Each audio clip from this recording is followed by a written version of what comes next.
24 अप्रैल को जी न्यूज ने एक खबर प्रकाशित की थी जिसका टाइटल था कबाब में परोसते थे शरीर की गंदगी, विदेश में भी वही जमाती मानसिकता। लेकिन अगर आप इस लिंक पर क्लिक करते हैं तो आपको कुछ और ही कहानी दिखेगी। ऐसा इसलिए क्योंकि इस आर्टिकल के लिखे जाने तक जी न्यूज ने इस स्टोरी को अपडेट कर दिया है।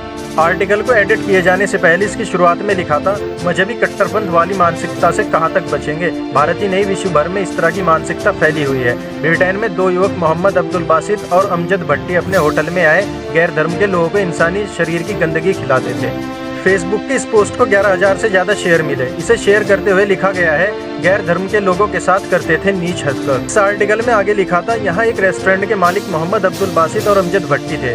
जानकारी के मुताबिक ये दोनों ही मालिक गैर धर्म वाले लोगों को इंसानी मल मिलाकर खाना खिला रहे थे। ये दोनों ही लंबे समय से ब्रिटेन के नॉटिंघम में अपना होटल चला रहे हैं। जी न्यूज की स्टोरी में कहीं भी इस बात का जिक्र नहीं है कि यह घटना कब की है।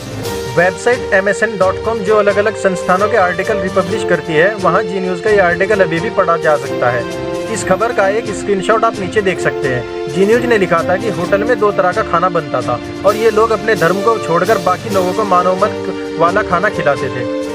जी न्यूज ने अब इस आर्टिकल को पूरी तरह अपडेट करते हुए लिखा है कि भारत में ही नहीं, इंग्लैंड में भी भोजन दूषित करने का मामला हो चुका है। नीचे तस्वीर में आप देख सकते हैं कि जी न्यूज का अपडेटेड आर्टिकल का लिंक वही है जो जमाती मानसिकता की बात करता है।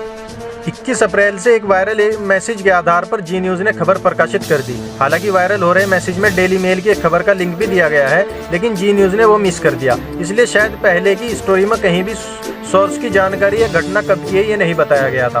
डेली मेल का यह आर्टिकल सितंबर 2015 का है।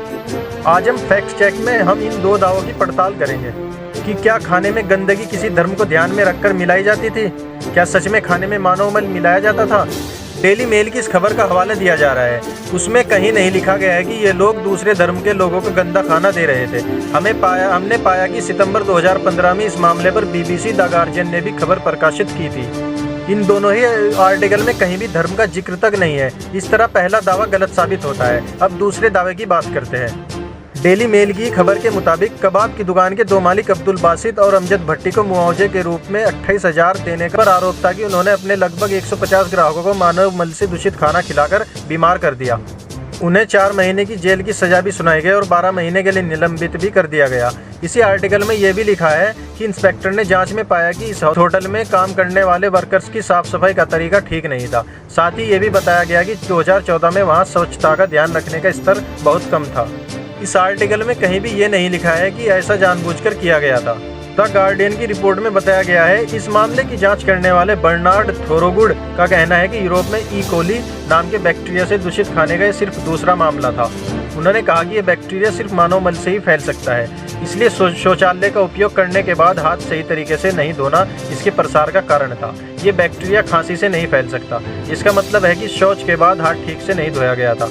उन्होंने ये भी कहा कि 12 स्टाफ में से जो 9 लोग टेक अवे पर काम संभालते थे उनमें बैक्टीरिया की मौजूदगी पाई गई थी। नॉटिंघम सिटी काउंसिल के भोजन स्वास्थ्य और सुरक्षा टीम के पॉल डाइल्स ने BBC से कहा कि एक गंभीर फूड पॉइजनिंग का मामला था। इससे काफी लोग प्रभावित हुए, कुछ ने गंभीर लक्षण विकसित किए। ये अच्छी बात है कि कोई नुकसान नहीं हुआ, क्योंकि दुनिया में ई कोली शायद ही कभी पाया जाता है। ये यूरोप में सिर्फ दूसरा मामला था। साथ ही उन्होंने ये भी कहा कि स्पष्ट है कि कुछ वर्कर के हाथ धोने का तरीका ठीक नहीं था, जिसके कारण भोजन दूषित हो गया। इस तरह खाने में जानबूझकर मानवमल मिलाए जाने का दावा भी गलत साबित होता है। तो इस तरह जी न्यूज ने पहले तो खबर छापते हुए ये नहीं देखा कि सारा मामला 5 साल पुराना है।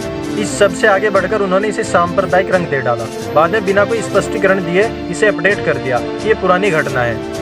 बूम लाइव ने सबसे पहले इस खबर की पड़ताल की है। इस गलत खबर के प्रकाशित होने के बाद बूम ने जी हिंदुस्तान के एडिटर से बात करने की कोशिश की थी, लेकिन उन्होंने इस पर कमेंट करने से मना कर दिया था। इसके कुछ ही देर बाद जी न्यूज ने बिना माफी मांगे अपनी स्टोरी अपडेट कर दी। तो देखा दोस्तों, किस तरह ये न्यूज चैनल फर्जी खबर दिखाकर हम हिंदू मुसलमानों के बीच नफरत पैदा कर रहे हैं। ऐसे न्यूज चैनलों का बॉयकॉट कीजिए और कोई भी खबर पर यकीन करने से पहले उसकी अच्छी तरह फैक्ट चेक कर लीजिए कि कहीं आपको खबर की आड़ में नफरत तो नहीं परोसी जा रही है। इसलिए किसी भी खबर को पढ़ने से पहले उसकी जांच पड़ताल जरूर करें।